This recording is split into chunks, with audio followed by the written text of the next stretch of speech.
الحمد لله نحمده ونستعينه ونستغفره ونؤمن به ونتوكل عليه ونعوذ بالله من شرور أنفسنا ومن سيئات أعمالنا من يهده الله فلا مضل له ومن يضلله فلا هادي له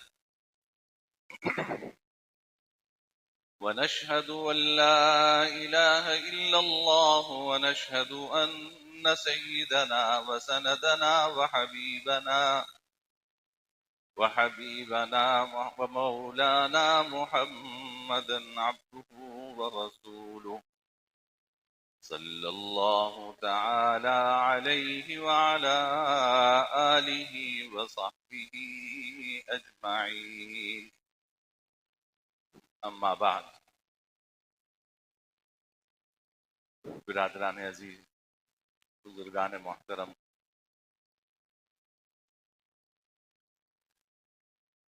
انسان کی تخلیق سے پہلے اس دنیا میں دو مخلوق بستی تھی، ایک فرشتوں کی اور ایک شیاطین کی.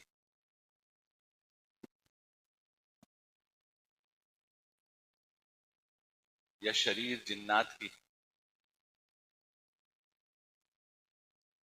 فرشتے اللہ تعالیٰ کی ایسی مخلوق تھے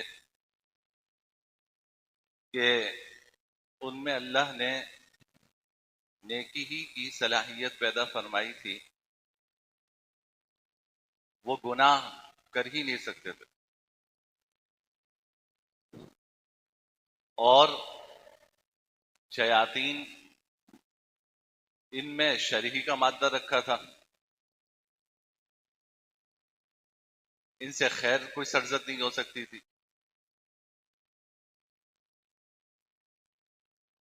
اللہ رب العزت نے یہ چاہا کہ اگر یہ دو ہی مخلوق اس دنیا میں رہیں گی تو میری صفت غفاریت کا مظہر کیا ہوگا. باری تعالیٰ کی ایک صفت ہے نا غفار، کہ میں خوب مغفرت کرنے والا ہوں. ستار، میں خوب پردہ پوشی کرنے والا ہوں.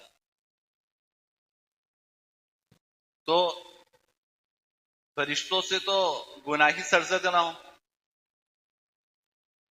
تو باری تعالیٰ کیا مغفرت فرمائے،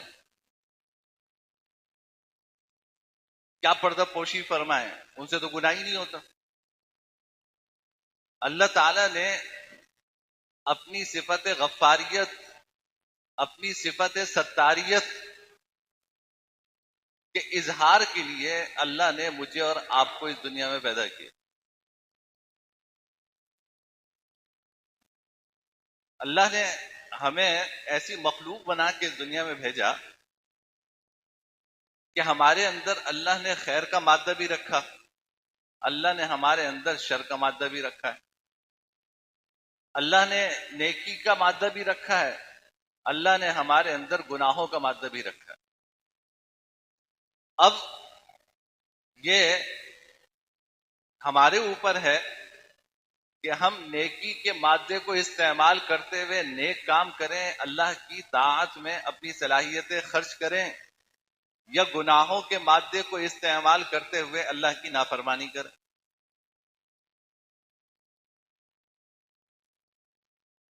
تو اللہ نے انسان ایسی مخلوق پیدا فرمائی کہ جس میں دونوں صلاحیتیں اللہ نے رکھی، تاکہ اس انسان کے سامنے جب کوئی برا کام سامنے آئے اور بری خواہش سامنے آئے تو میں یہ دیکھوں کہ اس انسان کے نفس میں کیا کشمکش ہوتی ہے، کیا کشتی ہوتی ہے، کہ کروں نہ کروں، کروں نہ کروں، ہاتھ بڑھاؤں نہ بڑھاؤں. اور پھر انسان اپنی آرزوؤں کا خون کر کے، اپنی خواہشات کا خون کر کے، اپنے دل پہ آرے چلا کے گناہ سے اپنے آپ کو بچا لے، مجھے ایسی مخلوق چاہیے. اور کبھی اس سے غلطی ہو جائے تو مجھ سے معافی مانگ لے، کبھی اس سے غلطی ہو جائے تو مجھ سے معافی مانگ لے. جب وہ مجھ سے معافی مانگے گا، میں اس کو معاف کروں گا، تو لوگوں کو پتہ چلے گا نا کہ میں غفار ہوں. اس سے گناہ ہوگا اور میں اس کے گناہ پہ پردہ ڈالوں گا، تو پھر میری صفت ستاریت کا ظہور ہوگا. پھر پتہ چلے گا کہ اچھا میں وہ ذات ہوں کہ جو گناہوں پہ پردہ ڈال دیتی. اگر ہم نہ ہوتے اس کائنات میں تو اللہ تعالیٰ کی صفت غفاریت اور صفت ستاریت کا ظہور نہ ہوتا. تو اس لیے میرے بھائی، اس دنیا میں جب میں اور آپ رہ رہے ہیں تو کوئی ایسا انسان اس دنیا میں نہیں ہے سوائے نبی کے کہ جو گناہوں سے معصوم ہو. انبیاء کرام علیہ الصلاۃ والسلام گناہوں سے معصوم ہوتے ہیں. خواہش ان کے دل میں بھی ہو سکتی ہے. وَلَقَدْ هَمَّ بِهِ وَهَمَّ بِهَا وَلَقَدْ هَمَّتْ بِهِ وَهَمَّ بِهَا، اس میں حضرت یوسف علیہ الصلاۃ والسلام کا تذکرہ ہے اور خواہش کا بھی تذکرہ ہے. لیکن انبیاء کرام علیہ الصلاۃ والسلام سے گناہ نہیں سرزد ہوتا. اس کے علاوہ دنیا میں جتنے انسان ہیں ان میں اللہ نے گناہ کی بھی صلاحیت رکھی ہے، ان میں اللہ نے نیکی کی بھی صلاحیت رکھی ہے. بس ہمارا امتحان یہ ہے کہ ہم گناہ کی خواہش جب ہمارے دلوں میں پیدا ہوتی ہے تو ہم لیٹ جاتے ہیں، اس کے سامنے مغلوب ہو جاتے ہیں، یا ہم اس کا مقابلہ کرتے ہیں ڈٹ کر. اور یہ سب مقابلہ کرنے کی صلاحیت بھی اللہ نے رکھی ہے. لا یکلف اللہ نفسا الا وسعها، اللہ تعالیٰ کسی انسان کو اس کی وسعت سے زیادہ کا مکلف نہیں بناتے. لوگ یہ کہتے ہیں نا کہ جی میں تو گناہ چھوڑ ہی نہیں سکتا، مجھ سے گناہ ہوتے ہیں، میں گناہ چھوڑ ہی نہیں سکتا. تو کیا مطلب ہے کہ اللہ تعالیٰ نے آپ کو ایسی چیز کا مکلف بنایا ہے جو آپ کی طاقت میں نہیں ہے؟ یہ دنیا کا اصول ہے کہ جو کام آپ کر سکتے ہیں اس سے رک بھی سکتے ہیں. دنیا میں کوئی ایسی چیز نہیں ہے کہ جہاں اس بات ہو نفی نہ ہو، نفی ہو اس بات نہ ہو، نیگیٹو ہو پوزیٹو نہ ہو. یہ دنیا میں ہے ہی نہیں. اگر میں ہاتھ ادھر ہلا سکتا ہوں تو ادھر بھی ہلا سکتا ہوں. یہ سوچنا کہ میں تو گناہ سے رک ہی نہیں سکتا، یہ غلط ہے. آپ گناہ سے رک سکتے ہیں، بس آپ کو گناہ سے روکنے کی ہمت چاہیے. اور جب انسان ہمت کرتا ہے نا تو پھر رفتہ رفتہ گناہ سے رکنے کی طاقت اور قوت مضبوط ہو جاتی ہے. صوفیہ نے لکھا کہ جب انسان گناہوں میں پڑا رہتا ہے اور نفس سے مقابلہ، نفس کی خواہش اور شیطان کی خواہش کے سامنے ڈھیر ہو جاتا ہے. جو دل نے کہا کر لیا، جہاں آنکھ اٹھانے کے لیے دل نے کہا آنکھ اٹھا لی، زبان سے جو نکالنے کو دل نے کہا زبان سے وہ نکال دیا، جو منہ میں ڈالنے کو کہا وہ منہ میں ڈال لیا. جب انسان اس طرح کی زندگی گزارتا ہے تو یہ جو اس کا نفس ہے، یہ نفس سے امارہ ہوتا ہے. وما ابرئ نفسی ان النفس لامارۃ بالسوء، یہ نفس سے امارہ ہوتا ہے کہ گناہ کی عادت ڈال ڈال کر یہ جو نفس ہے یہ نفس امارہ بن جاتا ہے. یعنی یہ انسان کو گناہوں کا حکم دیتا ہے، ہر وقت گناہوں پہ آمادہ کرتا ہے. رمضان میں بھی کرتا ہے. رمضان میں حدیث میں آتا ہے نا کہ شیاطین بند ہو جاتے ہیں، ان کے پیروں میں زنجیریں ڈال کر ان کو جکڑ دیا جاتا ہے. تو سوال یہ ہوتا ہے نا کہ پھر گناہ کیوں ہوتا ہے رمضان میں؟ جب شیاطین بند کر دیے تو شیطان تو وسوسہ دل میں ڈال نہیں سکتا، تو پھر رمضان میں گناہ کیوں ہوتا ہے؟ تو رمضان میں گناہ اس لیے ہوتا ہے کہ استاد تو بند ہے، جو اس کا شاگرد ہے نا ہمارا نفس وہ موجود ہے. اور پورے سال وہ شاگرد شیطان کی بات مان مان کر اتنا تگڑا ہو گیا ہے کہ استاد نہ بھی ہو وہ اپنا کام دکھا رہا. یہ نفس امارہ ہے کہ آپ کو گناہ کا حکم دے رہا ہے اور آپ اس کی بات مان رہے ہیں. لیکن جب اللہ تعالیٰ دین پر چلنے کی فکر انسان میں پیدا کرتے ہیں اور انسان کو اچھی صحبت ملتی ہے تو پھر یہ خیال آنا شروع ہوتا ہے کہ بھائی میں تو کتنی معصیتوں میں ڈوبا ہوا ہوں، کتنے گناہوں میں ڈوبا ہوا ہوں، میں ہر بات شیطان کی مان رہا ہوں، ہر بات اپنے نفس کی مان رہا ہوں، نہ صحیح کی تمیز ہے، نہ غلط کی تمیز ہے، نہ حلال کی تمیز ہے، نہ حرام کی تمیز ہے. یہ کون سی زندگی ہے؟ انسان کو جب اس کا احساس ہوتا ہے تو اب وہ اپنے نفس سے مقابلہ شروع کرتا ہے. نہیں بھائی میں تیری بات نہیں مانوں گا. وہ کہتا ہے حرام کھاؤ، کہتا ہے نہیں میں رشوت نہیں لوں گا. کرتے ہیں آپ مقابلہ. اللہ ہمیں اس مقابلے کی توفیق عطا فرما دے. یہ مقابلہ بھی بہت بڑی نعمت ہے اللہ کی کہ اس کے سامنے کھڑے تو ہو نا. کہتے ہیں کہ صوفیہ نے لکھا کہ یہ جو نفس ہے نا یہ کمینہ دشمن ہے. کمینے دشمن کی پہچان یہ ہے کہ طاقتور سے ڈرتا ہے اور کمزور پہ چڑھتا ہے. کمینہ دشمن وہ طاقتور کے سامنے تو بھاگ جائے گا، کمزور ہوگا تو اس کی اور گردن دبائے گا. یہ جو نفس ہمارا ہے یہ کمینہ دشمن ہے. آپ اس کا مقابلہ نہیں کریں گے تو آپ پہ غالب آ جائے گا. اور جب آپ اس کے سامنے ڈٹ کر کھڑے ہوں گے کہ نہیں مجھے نہیں رشوت لینی، مجھے حرام نہیں کھانا، مجھے اپنی آنکھ غلط نہیں استعمال کرنی، اب آپ سے ڈرنا شروع کرے گا. اب رفتہ رفتہ یہ ہوگا کہ اب مقابلہ شروع ہوا. کبھی آپ غالب آئیں گے، کبھی نفس غالب آئے گا. پھر مقابلہ کرتے کرتے ایک وقت آئے گا کہ قرآن کریم کی اصطلاح میں یہ نفس سے لوامہ بن جائے گا. پہلے تو نفس امارہ تھا، ایسا نفس تھا جو آپ کو گناہوں پر ہی آمادہ کر رہا تھا. آپ نے جب مقابلہ کیا اپنی خواہش کا اور اس کے سامنے ڈٹ گئے، اس کی ہر بات ماننے سے انکار کر دیا، کبھی یہ جیتا کبھی آپ ہارے، تو رفتہ رفتہ یہ نفس سے لوامہ بن جاتا ہے. نفس لوامہ کا مطلب یہ ہے کہ اگر گناہ کا کام آپ کر لیں گے تو آپ کو ملامت کرے گا. الحمدللہ ملامت ہوتی ہے نا دل میں، یعنی کوئی گناہ کا کام ہو جاتا ہے تو اللہ ہمیں وہ توفیق عطا فرمائے کہ دل میں ایک ملامت سی ہوتی، ایک ندامت سی ہوتی کہ یار تو نے یہ کام کرنا نہیں چاہیے تھا، یہ کام کرنا نہیں چاہیے تھا. یہ نفس اب یہ محنت کی نا آپ نے، آپ ڈٹ کر کھڑے ہوئے اس کے سامنے، کبھی ہارے کبھی جیتے، مقابلہ کیا تو یہ نفس لوامہ بن گیا. پھر اور کیا مقابلہ اس کا، اور مقابلہ کیا اس کا، یہاں تک کہ آپ کی جیت کا ریشو زیادہ ہو گیا اور ہار کا ریشو کم ہو گیا. تو قرآن کہتا ہے کہ اب یہی نفس سے مطمئنہ بن جاتا ہے. یعنی اس نفس کو اب عبادت میں سکون آتا ہے، اس کو معصیت سے گناہوں سے گھن آتی.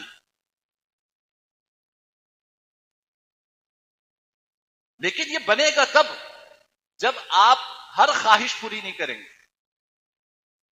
اس کے سامنے ڈٹیں گے، اچھے برے میں تمیز کریں گے کہ مجھے غلط کام نہیں کرنا ہے، مجھے گناہ کا کام نہیں کرنا ہے، تو پھر جا کے یہ نفس سے مطمئنہ بن جاتا ہے.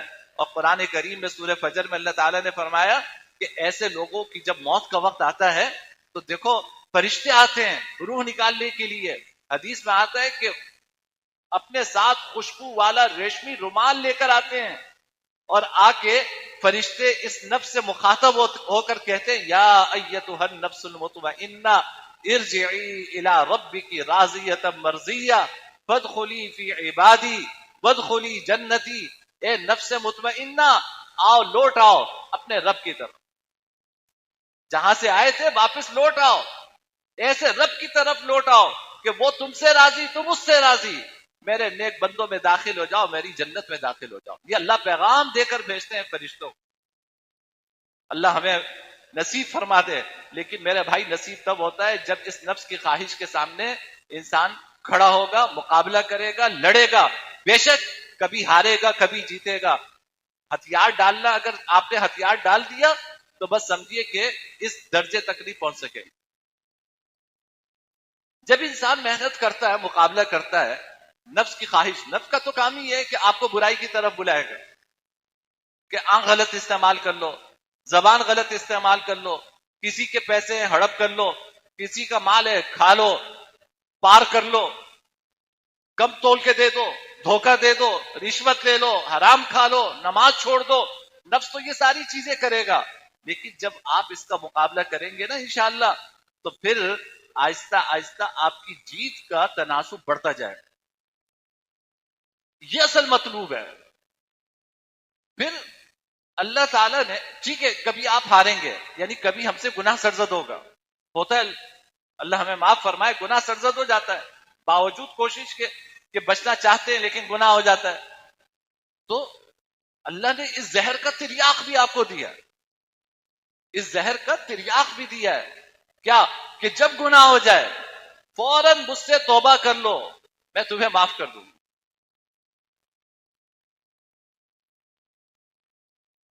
جب اللہ تعالیٰ نے شیطان کو جنت سے نکالا، آدم علیہ الصلوۃ والسلام کو سجدہ نہیں کیا اس نے، تو باری تعالیٰ نے اس کو جنت سے نکالا. حضرت تھانوی فرماتے کہ اس کو باری تعالیٰ کی معرفت بہت تھی، وہ تھا تو جن، اپنی عبادت کی وجہ سے اللہ نے اس کو فرشتوں کی صف میں کھڑا کیا تھا. اس سے زیادہ باری تعالیٰ کی معرفت کسے ہوگی؟ اس کو پتا تھا کہ یہ وہ رب ہے کہ جو مغلوب الغضب نہیں ہے. کیا مطلب؟ یعنی وہ رب ہے کہ غصے کی حالت میں بھی تم اس سے کچھ مانگو گے تو وہ دے گا. جب باری تعالیٰ نے اس کو راندے درگاہ کیا تو جاتے جاتے ایک چیز مانگ کر آیا، کیا؟ قال رب انظرنی الی یوم یبعثون، اے رب مجھے قیامت تک مہلت دے دے، میں تیرے بندوں کو بہکاؤں گا. یہ مانگ لیا اس نے. باری تعالیٰ نے اس کو کہا کہ ٹھیک ہے تمہیں میں نے مہلت دے دی، تم جاؤ زمین پر، میں اپنے انسان کو بھی زمین پہ بھیجوں گا، تم بھی جاؤ زمین پر اور بہکاؤ میرے بندوں کو. پھر باری تعالیٰ نے فرشتوں کے سامنے کہا کہ وعزتی وجلالی، میری عزت کی قسم، میرے جلال کی قسم، میرے بندے زمین پر شیطان کے بہکانے میں آ کر جب بھی گناہ کریں گے میرے سامنے آ کے معافی مانگیں گے، میں انہیں معاف کر دوں. اس کو بہکانے کی قوت دی اور ہمیں اپنی مغفرت کا پروانہ دیا کہ ٹھیک ہے شیطان بہکانا چاہتا ہے تو بہکائے، میں بھی رب کریم ہوں، میں بھی رب غفور ہوں، میں بھی معاف کرنے والا ہوں. اگر تم سے کبھی گناہ سرزد ہو جائے تو میری طرف آ جانا، میں تمہارے گناہوں کو معاف کر دوں. بلکہ حدیث میں یہاں تک فرمایا کہ انکم لو لم تذنبوا، اگر زمین پر تم سے گناہ سرزد نہ ہو، لذهب اللہ تعالی بکم، اللہ تعالیٰ تمہیں روئے زمین سے ختم کر دیں. وَلَجَاءَ بِقَوْمٍ يُذْنِبُونَ، اور ایسے لوگوں کو اللہ زمین پہ پیدا کریں جو گناہ کریں اور گناہ کر کے اللہ سے معافی مانگے، اللہ انہیں معاف کرے. اللہ کو تو ایسی مخلوق چاہیے کہ جس میں اچھی اور بری دونوں صلاحیتیں ہوں، اور اس میں نفس کی کشمکش ہو، اور کبھی غلطی ہو جائے تو وہ مجھ سے معافی مانگ لے. اگر ہم سے گناہی سرزد نہ ہو تو پھر فرشتے کافی نہیں تھے زمین پہ. گناہ ہوگا ہم سے، لیکن اللہ نے اتنا کرم فرمایا، اتنا فضل فرمایا کہ گناہ ہوگا، بس وہ یہ چاہتا ہے کہ تم سے گناہ ہو تو تم مجھ سے معافی مانگو، میں تمہاری توبہ قبول کر لوں گا.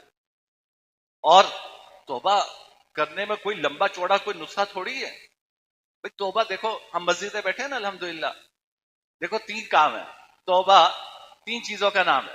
علامہ نووی فرماتے ہیں کہ پہلا کام یہ کہ ماضی میں جو غلطیاں ہوئی ہیں انسان اس پہ نادم ہو، اتنا کر لو کہ ندامت ہو کہ یا اللہ میں نے اب تک جو زندگی گزاری ہے وہ بڑی غفلت میں گزاری، آپ کی نافرمانی اور معصیت میں گزاری، آپ کی نعمتوں کو آپ کی معصیتوں میں استعمال کیا. آپ نے آنکھ کی نعمت دی، میں نے آپ کی نافرمانی میں یہ آنکھ استعمال کی. آپ نے زبان کی نعمت دی، میں نے آپ کی نافرمانی میں یہ زبان استعمال کی، یا اللہ میں اس پہ نادم ہوں، مجھے نہیں کرنا چاہیے تھا۔ یہ ندامت ہے، یہ توبہ کا پہلا ہی جز ہے کہ انسان ماضی میں جو اس نے گناہ کیے ہیں اس کے اوپر اسے ندامت ہو۔ نمبر 2، فی الحال وہ گناہ چھوڑ دے، فی الحال وہ گناہ چھوڑ دے۔ الحمدللہ ہم نے گناہ چھوڑے ہوئے نا، اس وقت مسجد میں کون سا گناہ کر رہے ہیں؟ نہ نگاہ غلط استعمال کر رہے ہیں الحمدللہ، نہ زبان غلط استعمال کر رہے ہیں، نہ اپنے اعضاء غلط استعمال کر رہے ہیں، اللہ نے وہ گناہ بھی چھڑایا ہوا ہے۔ اور تیسرا کام کیا کر رہا ہے؟ تیسرا کام یہ کرنا ہے کہ آئندہ گناہ نہ کرنے کا پکا ارادہ کر لے، اب نہیں کروں گا یا اللہ۔ اب یہ خیال آتا ہے نا کہ پھر ہو جائے گا، وہ کوئی مسئلہ نہیں، آپ ایک مرتبہ تو ارادہ کر لو نا کہ نہیں کروں گا، اور پھر اللہ سے مدد مانگو کہ یا اللہ میں نے ارادہ کیا ہے کہ گناہ نہیں کروں گا، میری مدد فرما دے، مجھ سے چھڑوا دے گناہ۔ حضرت مجذوب نے، حضرت تھانوی اللہ علیہ نے جب یہ فرمایا نا کہ بھائی اللہ ہی کے سامنے اپنا دامن پھیلاؤ، تو حضرت مجذوب نے فرمایا کہ حضرت اگر کسی کے پاس دامن نہ ہو تو وہ کیا پھیلائے؟ تو فرمایا کہ دامن بھی اسی سے مانگ لو۔ جس کے سامنے دامن پھیلانا ہے، تمہارے پاس مانگنے کے لیے پیالہ نہیں ہے، تمہارے پاس مانگنے کے لیے دامن نہیں ہے، تو یہ پیالہ اور دامن بھی اسی سے مانگ لو۔ وہ تو اس پہ بھی قادر ہے کہ وہ دامن عطا فرما دے، وہ اس پہ بھی قادر ہے کہ مانگنے کے لیے پیالہ عطا فرما دے، تو اس کو ہم سے کوئی دشمنی تو نہیں ہے۔ آپ اس کی محبوب ترین مخلوق ہیں، انسان اللہ تعالی کی محبوب ترین مخلوق ہے، تو آپ یہ عزم کر لو کہ آئندہ میں گناہ نہیں کروں گا۔ اب ماضی میں جو کیا اس میں ندامت بھی ہے، ابھی جو کیا ابھی الحمدللہ چھوڑا ہوا بھی ہے، اور آئندہ نہ کرنے کا پکا عزم بھی ہے۔ جب انسان یہ 3 کام کر لیتا ہے اللہ اس کی توبہ قبول فرما لیتا ہے، اور اس طرح قبول فرماتے ہیں کہ حدیث میں آتا ہے التائب من الذنب کمن لا ذنب له، جس شخص نے گناہوں سے توبہ کی وہ ایسا ہے جیسے کہ اس نے کبھی گناہ کیا ہی نہیں۔ اللہ تعالیٰ کے ہاں جب انسان توبہ کرتا ہے نا، اللہ تعالیٰ کیا اسٹرائک آؤٹ کا آپشن نہیں ہے کہ آپ نے گناہ کیا ہوا ہے، آپ کے نامہ اعمال میں گناہ لکھا ہوا ہے تو باری تعالیٰ اس پہ لکیر کھینچ دے توبہ کرنے کے بعد، نہیں، یہ باری تعالیٰ کیا اسٹرائک آؤٹ کا آپشن نہیں ہے۔ وجہ یہ کہ لکیر کھینچ دیں گے تب بھی تو گناہ نظر آئے گا نا۔ باری تعالیٰ ہمیں شرمندہ نہیں کرنا چاہتے، باری تعالیٰ کے ہاں تو معاملہ یہ ہے کہ توبہ کر لو، اللہ گناہ کو نامہ اعمال سے مٹا دیتے ہیں، کسی کو نظر ہی نہیں آئے گا، پتہ ہی نہیں چلے گا کہ آپ نے کبھی گناہ کیا بھی تھا، وہ تو اتنے کریم ہیں۔ میں نے ایک جگہ پڑھا حضرت موسیٰ علیہ السلام کے زمانے میں قحط پڑا، تو لوگوں نے کہا کہ اللہ تعالیٰ سے آپ دعا کیجئے بارش نہیں ہو رہی، تو 70,000 اپنی قوم کے لوگوں کو لے کر کھلے میدان میں نکلے اور اللہ کے سامنے گڑ گڑاتے رہے کہ یا اللہ ہمارے گناہوں کو معاف فرما دے، بارش عطا فرما دے۔ تو باری تعالیٰ کی طرف سے وحی آئی کہ تم میں ایک شخص ہے جس نے 40 سال سے وہ میری معصیت اور میرے گناہ کر رہا ہے، ایک لمحے کے لیے بھی اس نے میری طاعت نہیں کی، جب تک اس کو مجمع سے نکالو گے نہیں موسیٰ میں تمہاری دعا قبول نہیں کروں گا۔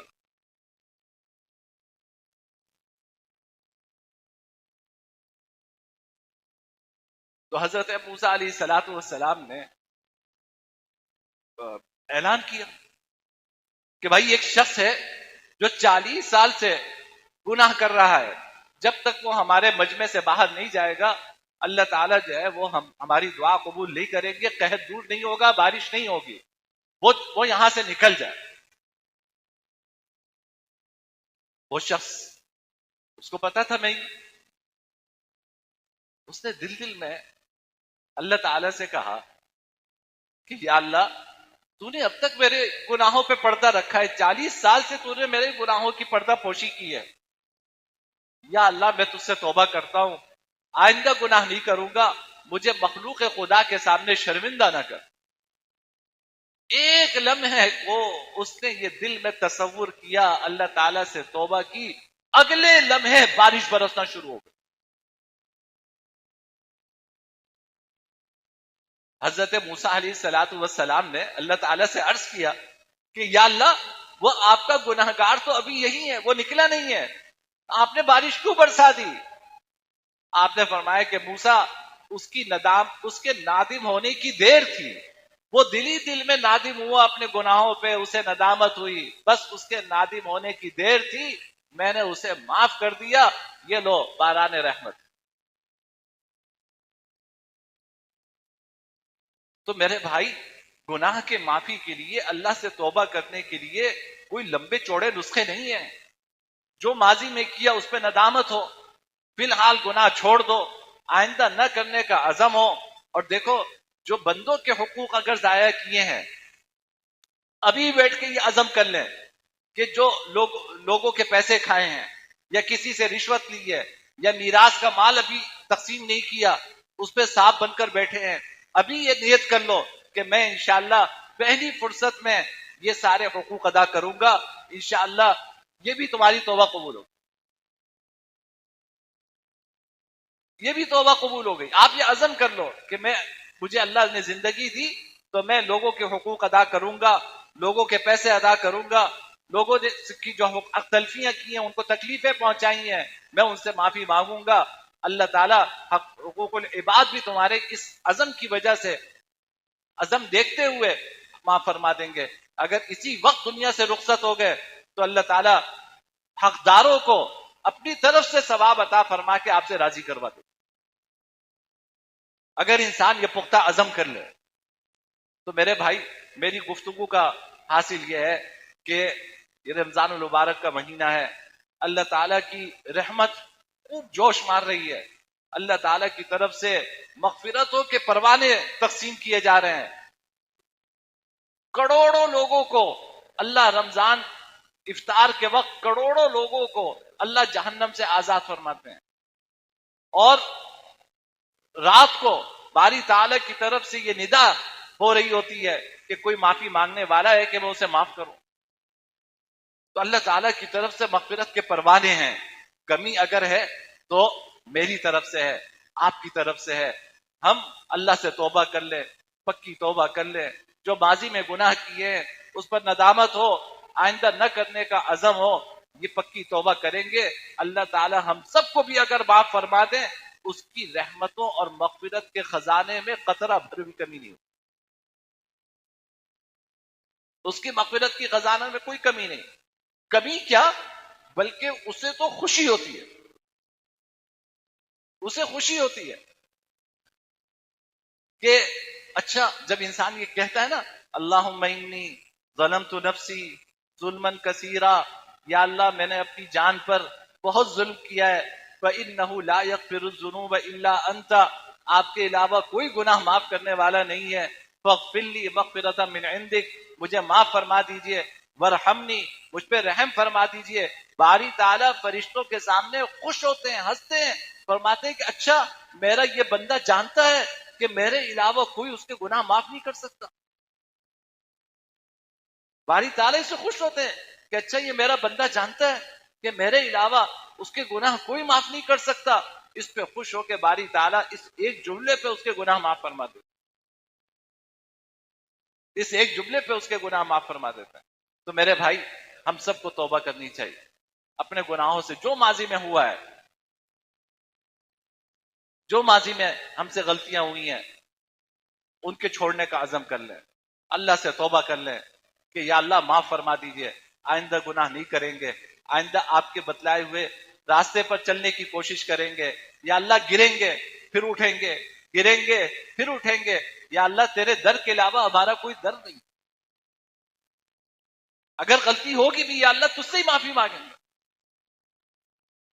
اگر اس کے علاوہ کوئی اور در ہوتا تو وہاں چلے جاتے، ہمارا تو ایک ہی در ہے، تو گریں گے پھر اٹھیں گے، پھر گناہ ہوگا، یا اللہ پھر تجھ سے معافی مانگیں گے، یا اللہ بس تو ایمان پہ ہم سب کا خاتمہ فرما دے، اس حال میں ہمیں دنیا سے اٹھا کہ ہمارے ذمہ کوئی گناہ نہ ہو، کسی کا کوئی حق نہ ہو، بس اس طرح ہمیں اپنے پاس بلا۔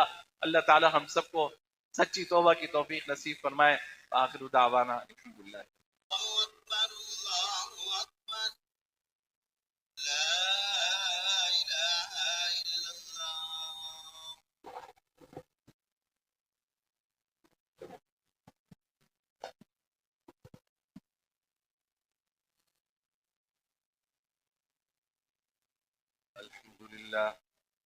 الحمد لله الأكرم الذي خلق الإنسان وكرم وعلمه من البيان ما لم يعلم، فسبحان الذي لا يحصى امتنانه باللسان ولا بالقلم، ونشهد أن لا إله إلا الله وحده لا شريك له، ونشهد أن سيدنا ومولانا محمدا عبده ورسوله الذي أوتي جوامع الكلم وكرائم الحكم ومكارم الشيم، صلى الله عليه وسلم وعلى آله وأصحابه نجوم طريق الأمم. أما بعد، فإن علم الشرائع والأحكام وأعظم فرائض الإسلام، ومن ثم أمر به وحث عليه تعليما وتعلما. فقد قال رسول الله صلى الله عليه وسلم: بلغوا عني ولو آية. وقال عليه الصلاة والسلام: من سلك طريقا يلتمس فيه علما سهل الله له به طريقا إلى الجنة. وقال عليه الصلاة والسلام: من يرد الله به خيرا يفقهه في الدين. وقال عليه الصلاة والسلام: إن العلماء ورثة الأنبياء، وإن الأنبياء لم يورثوا دينارا ولا درهما، وإنما ورثوا العلم، فمن أخذه أخذ بحظ وافر. أعوذ بالله من الشيطان الرجيم. أمن هو قانت آناء الليل ساجدا وقائما يحذر الآخرة ويرجو رحمة ربه، قل هل يستوي الذين يعلمون والذين لا يعلمون، إنما يتذكر أولو الألباب.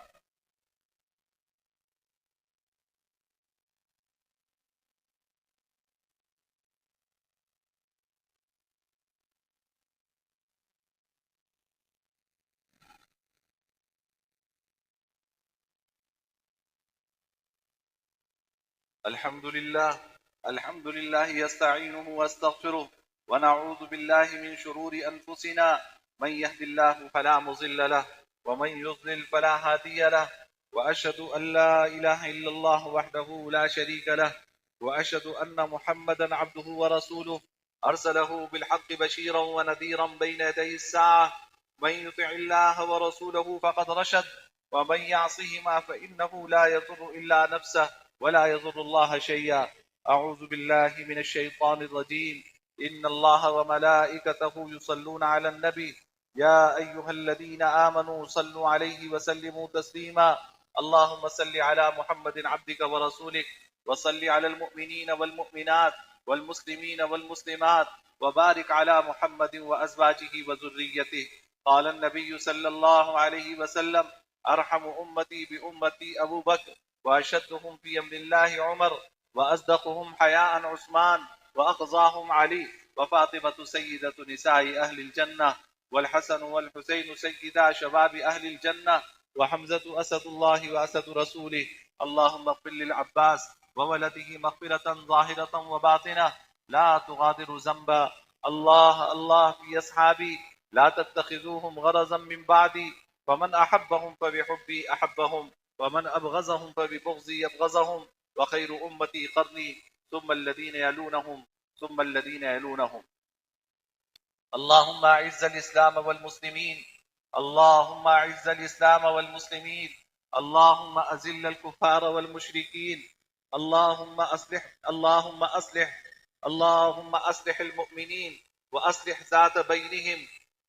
ذات بينهم، اللهم العن الكفرة واليهود والهنود، اللهم خالف بين كلمتهم، اللهم شتت شملهم، اللهم مزق جمعهم، اللهم خرب ديارهم، اللهم كسر أعمارهم، اللهم خذهم أخذ عزيز مقتدر. اللهم إنا نجعلك في نحورهم ونعوذ بك من شرورهم. اللهم اجعلنا من عتقاء رمضان، اللهم اجعلنا من عتقاء رمضان، اللهم اجعلنا من عتقاء رمضان. عباد الله رحمكم الله، إن الله يأمر بالعدل والإحسان وإيتاء ذي القربى، وينهى عن الفحشاء والمنكر والبغي، يعظكم لعلكم تذكرون فاذكروني يذكركم واشكروا لي ولا تكفرون. صفحہ درست فرما لیجیے، پہلے اگلی صفحہ مکمل فرمائیے. اور ایک اعلان دیکھیے کہ اس سال صدقہ فطر 280 روپے ہے، کم سے کم از کم 280 روپے ہے. امید ہے کہ اگلا جمعہ بھی رمضان کا ملے گا انشاءاللہ، تو اس میں مزید تفصیل عرض کروں گا. لیکن بہرحال اگر 29 کا چاند ہوا تو یہ بیان نہیں ہو سکے گا.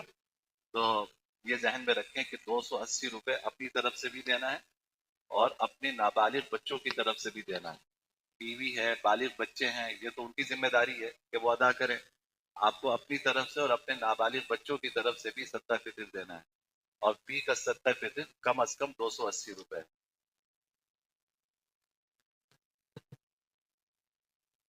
اللہ اکبر اللہ اکبر اللہ اکبر اللہ اکبر. اشہد ان لا الہ الا اللہ اشہد ان لا الہ الا اللہ اشہد ان محمد رسول اللہ اشہد ان محمد رسول اللہ. حی علی الصلاة حی علی الصلاة حی علی الفلاح حی علی الفلاح. قد قامت الصلاة قد قامت الصلاة. اللہ اکبر اللہ اکبر لا الہ الا اللہ. اللہ اکبر.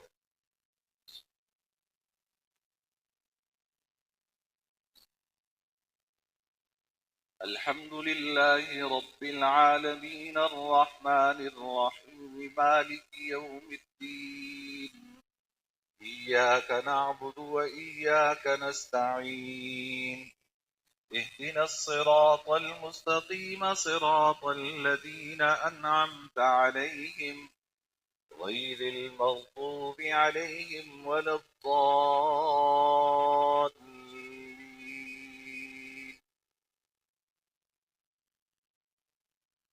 رب المشرقين ورب المغربين فبأي آلاء ربكما تكذبان.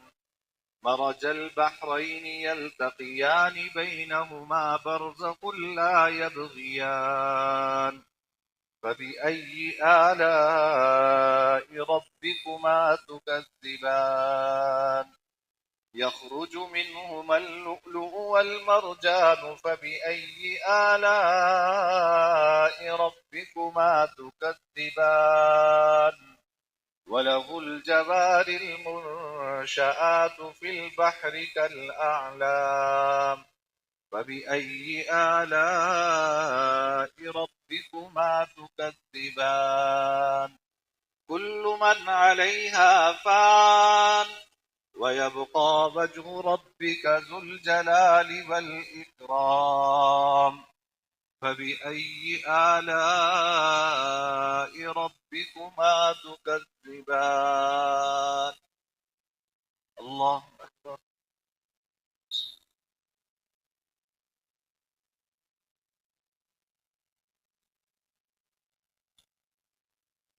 سمع الله لمن حمده. الله أكبر.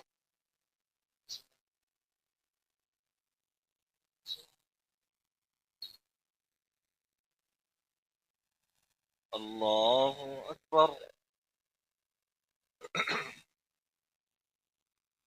الله أكبر.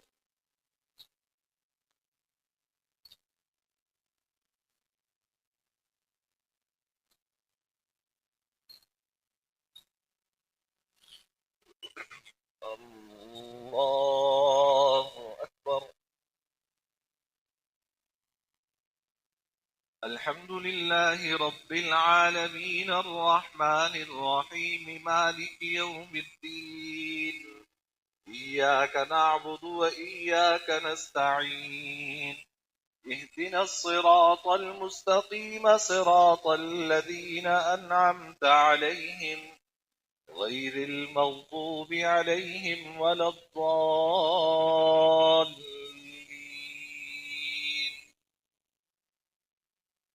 يسأله من في السماوات والأرض كل يوم هو في شأن فبأي آلاء ربكما تكذبان سنفرغ لكم أيها الثقلان فبأي آلاء ربكما تكذبان يا معشر الجن والإنس إن استطعتم أن تنفذوا من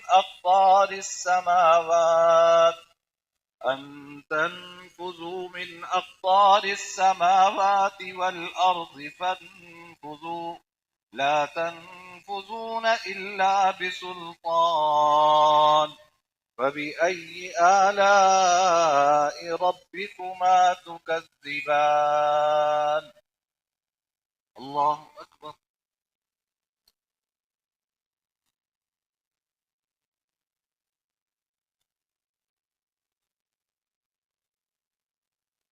سمع الله لمن حمده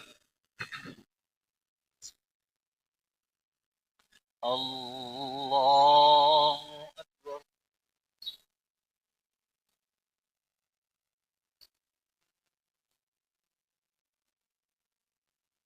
الله أكبر الله أكبر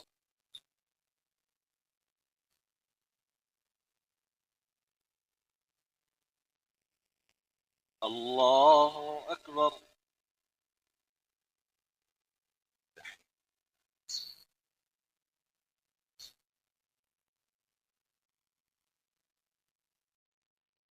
السلام عليكم ورحمة الله السلام عليكم ورحمة الله استغفر الله استغفر الله.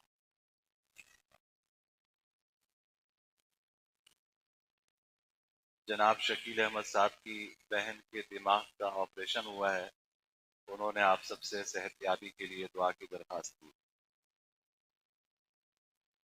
الحمدللہ رب العالمین والعاقبۃ للمتقین والصلاة والسلام علی سید الانبیاء والمرسلین اللہم لک الحمد لا نحصی ثناء علیک انت کما اثنیت علی نفسک لا الہ الا اللہ الحلیم الکریم سبحان اللہ رب السماوات السبع رب العرش العظیم یا حی یا قیوم یا حی یا قیوم یا ذا الجلال والاکرام یا ارحم الراحمین۔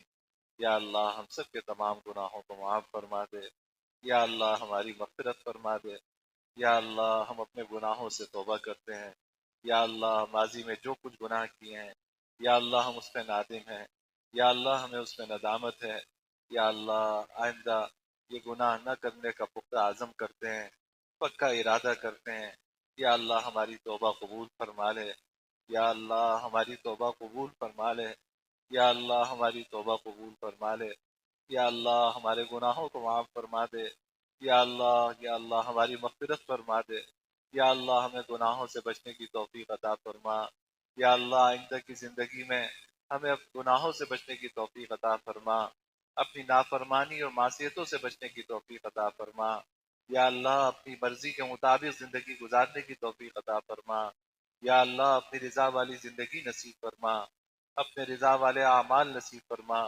یا اللہ اپنی رضا والی موت نصیب فرما، یا اللہ اس حال میں موت عطا فرما کہ آپ ہم سے راضی ہوں، یا اللہ اس حال میں موت عطا فرما کہ آپ ہم سے راضی ہوں، یا اللہ اپنی رضا والی موت نصیب فرما، کلمے والی موت نصیب فرما، یا ارحم الراحمین ہمارے والدین کی مغفرت فرما، یا اللہ ہمارے اساتذہ اور مشائخ، ہمارے عزیز و اقارب دوست احباب متعلقین، یا اللہ سب کی کامل مغفرت فرما، سب کے درجات بلند فرما، یا اللہ ہم سب کی دلی مرادیں پوری فرما، سب کی جائز حاجات پوری فرما، ہماری پریشانیاں دور فرما، یا اللہ ہماری پریشانیاں دور فرما، یا اللہ ہم سب کی جان مال عزت و آبرو کی حفاظت فرما، یا ارحم الراحمین ہم میں، ہمارے گھر والوں میں، ہمارے اساتذہ میں، ہمارے والدین میں، ہمارے عزیز و اقارب میں جو بیمار ہیں، یا اللہ سب کو شفاء کامل عاجل مستمر عطا فرما، یا اللہ صحت و تندرستی نصیب فرما، یا اللہ عافیت و سلامتی عطا فرما،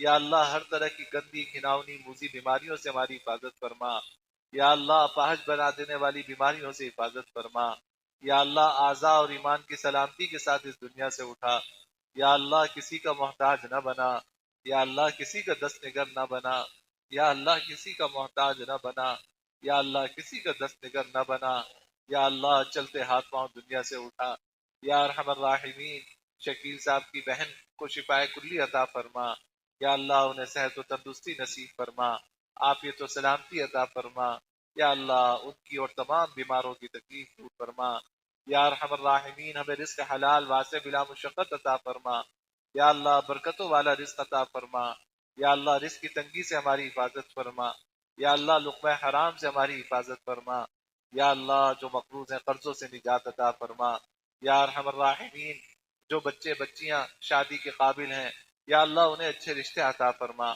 جوڑ والے رشتے عطا فرما، یا اللہ جن کی شادیاں ہو گئی ہیں اولاد کی نعمت سے محروم ہیں یا اللہ ان کو نیک صالح اولاد عطا فرما، یا اللہ نیک صالح اولاد عطا فرما، یا اللہ جن کی اولاد ہیں ان کی اولاد کو نیک صالح بنا، ماں باپ کی آنکھوں کی ٹھنڈک بنا، یا اللہ اپنا مطیع و فرما بردار بنا، یا اللہ دونوں جہانوں کی عافیت نصیب فرما، ہم سب کو دونوں جہانوں کی عافیت نصیب فرما، یا اللہ، یا اللہ حضور کی امت پہ رحم فرما، یا اللہ اپنے حبیب کی امت پہ رحم فرما، یا اللہ ہماری ذلت کو عزت سے تبدیل فرما دے، یا اللہ ہم پوری امت کی طرف سے آپ سے معافی مانگتے ہیں، یا اللہ ہماری شامت اعمال ہم سے دور فرما دے، یا اللہ، یا اللہ مسلمان ہر جگہ مغلوب ہیں، یا اللہ آپسی میں باہم دست و گریبان ہیں، یا اللہ پوری دنیا کفر مل کر مسلمانوں پہ حملہ آور ہے، یا اللہ مسلمانوں میں آپس میں اتحاد و اتفاق پیدا فرما، یا اللہ مسلمانوں کو قوت نصیب فرما، یا اللہ اس ذلت سے ہمیں نکال دے، یا اللہ اس ذلت سے ہمیں نکال دے، یا اللہ مسلمانوں کو قوت و غلبہ اور شوکت نصیب فرما، یا اللہ فلسطین کے مسلمانوں کی مدد فرما، یا اللہ انہیں اپنے گھروں میں آباد فرما، یا اللہ شہیدوں کے خون کی لاج رکھ کر بیت المقدس کو آزادی نصیب فرما، یا اللہ شہیدوں کے خون کی لاج رکھ لے، یا اللہ بیت المقدس کو آزادی نصیب فرما دے، یا ارحم الراحمین یہ جو وقت کے فرعون ہیں یا اللہ امریکہ اور اسرائیل، یا اللہ انہیں تباہ و برباد فرما، یا اللہ انہیں تباہ و برباد فرما، یا اللہ آپ کو تکبر پسند نہیں ہے، یا اللہ یہ وقت کے فرعون بنے ہوئے ہیں، یا اللہ انہوں نے اپنے آپ کو خدا سمجھا ہوا ہے، یا اللہ ان کو تباہ و برباد فرما، یا اللہ ان کی رعونت کو خاک میں ملا دے، یا اللہ ان کی رعونت کو خاک میں ملا دے، یا اللہ انہیں عبرت کا نشان بنا دے، یا اللہ ہمیں اپنی آنکھوں سے ان کا زوال دکھا دے، یا اللہ تو نے ہمیں